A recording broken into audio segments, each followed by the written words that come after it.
पिछले एपिसोड में आपने देखा कि सबवे सर्फर चल रही थी और जो है सरबुलंद वो यहाँ से वहाँ भाग रहा है, भागी जा रहा है, भागी जा रहा है, भागी जा रहा है। और इस एपिसोड में आप देख रहे हैं जो कि हफ्ते बाद आया है, तो सरबुलंद जो है वो अपनी बानों की मेमोरीज में गुम है। मतलब आधा एपिसोड तो उन्होंने ऐसे ही गुजार दिया कि सरबुलंद जो है उसको पुरानी मेमोरीज याद आ रही है। मतलब जब आपके पास स्टोरी नहीं है तो फिर आप जो है वो आवाम को पूरा हफ्ता क्यों वेट करवाते हो भाई। मतलब वही चीज़ें रिपीट।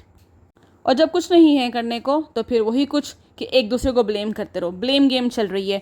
जो खुद किया है उसने उल्टा चोर कोतवाल को डांटे, यानी कि खुद मार के बानों को, और वो बार बार जो है वो सरबुलंद को ब्लेम कर रहा है। मतलब तुम्हें इतना अगर रिग्रेट हो रहा है तो उस टाइम पे सोच लेते ना, उस टाइम पे बहन के साथ हाथापाई ना करते। ठीक है जी। और दूसरी तरफ आप देखें कि ये लोग अपनी लड़ाइयों में मस्त हैं और यहाँ पे जो है वो तोरसम जो है वो वापस आ गया है। उसको अपने मामू के बुलाने पे जो है वो वापस आ गया है। दुश्मन जो है वो तैयार है अपनी तरफ से, और यहाँ पे तो जो है वो लड़कियों के मामला से ही ख़त्म हो रहे। कभी जो है वो कांवली है और कभी जो है वो बीवी है। मतलब कि हर बंदा जो है वो कांवली के साथ लगा हुआ है। ठीक है। यहाँ शरीफ फरहाद की कहानी ख़त्म नहीं हो रही। उसको दुख लगा हुआ है कि भाई उसके हाथों पे क्या हुआ है। और यहाँ जो है वो राबे बेगम को कमरे में सुकून नहीं आ रहा। आधी रात को उठ के जो है वो चल पड़ी हैं बीबी जान की खबर लेने। मतलब कि क्या है, यानी कि किसी को घर के किसी कॉर्नर में सुकून नहीं है, सारे बेचैन ही फिर रहे हैं। और यहाँ पे तो जहाँ पे जो तोरसम है वो उसके दिमाग में सिर्फ राबिया है। हालांकि उसको पता है कि उसके पीछे जो है वो दूसरी भी है, लेकिन नहीं, उसको राबिया ही चाहिए। और यहाँ पे जो है इसकी साजिशें चल रही हैं, यानी कि कोई कसर नहीं छोड़ती है वो राबिया के ख़िलाफ़ करने की। कभी जो है वो सोराब की बीवी को और कभी जो है वो राबिया को। जैसे कि आपने देखा कि वो उसकी जो है वो बीजान जो है वो गिर जाती हैं वॉशरूम में और वो उठाती नहीं है उसको। और अब क्या होगा कि वो कहेंगे कि भाई इसने गलती से नहीं बल्कि इसने जानबूझ के गिराया है। एक तो समझ नहीं आ रहा कि जो ये ड्रामा है इसमें हर एपिसोड में कोई ना कोई मर जाता है। अब जो ट्विस्ट है वो बानो कहाँ गई, बानो कहाँ गई।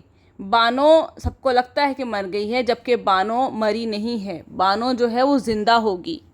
ये तो जाहिर है कि बानो की डेड बॉडी नहीं मिल सकी, और सरबुलंद भी इस चीज़ को नहीं मानता कि बानो जो है वो मर गई है, क्योंकि उसको सिर्फ अभी तक उसका दुपट्टा मिला है। बानो की डेड बॉडी किसी को नहीं मिली। इसका मतलब ये है कि बानो को जो है वो बचाएगी वो औरत जिसने बानो का हाथ देखा था एक दफ़ा। उन्हीं जंगलात में उसको मिलेगी और वो उसको ट्रीट करेगी। अब देखना ये है क्या बानो जो है वो सरबुलंद और राबिया की शादी से पहले वापस आ सकेगी, या फिर जो है वो उसकी शादी के बाद जो है वो इसकी एंट्री दिखाएंगे, क्योंकि अभी तक तो बानो गायब है। लेकिन चलो एक बात तो मज़े की है कि एटलीस्ट उन्होंने बानो को सिर्फ गायब किया है, बाकियों की तरह जो है वो ड्रामे से बिल्कुल ख़त्म नहीं कर दिया, जैसे कि हर एपिसोड के अंदर वो एक बंदा जो है वो गायब कर देते हैं।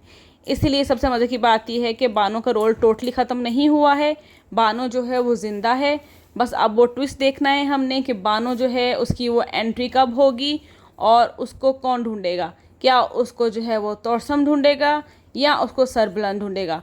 तो मुझे कमेंट्स में बताना ना भूलिएगा। अल्लाह हाफ़िज़।